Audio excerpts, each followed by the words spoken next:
You know that feeling, right? Your brain is being pulled in a million different directions at once. But what if that constant distraction is more than just a bad habit?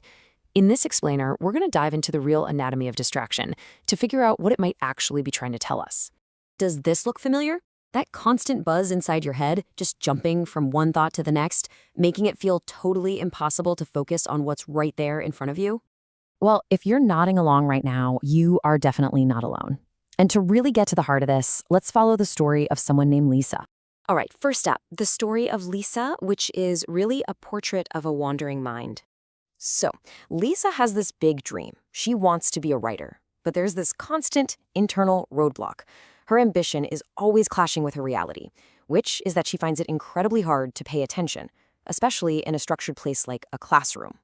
And look at how she tried to handle this. Back in middle school, she'd doodle all over her notebooks.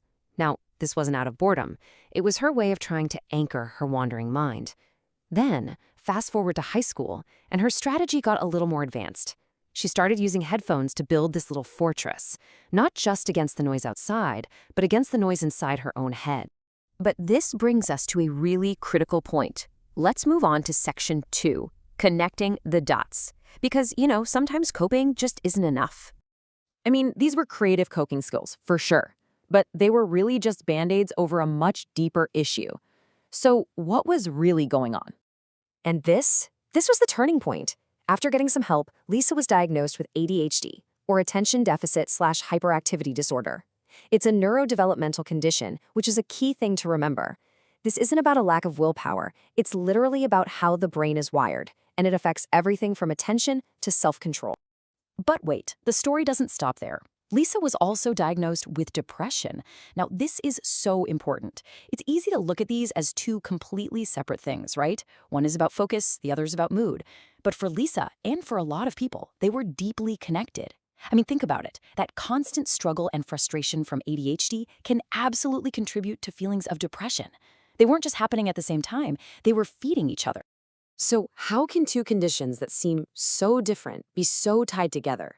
Well, that question leads us right into our next section, the genetic echo, where we're going to uncover the family connection. You see, to truly understand what was happening with Lisa, the answer wasn't just in her day-to-day struggles.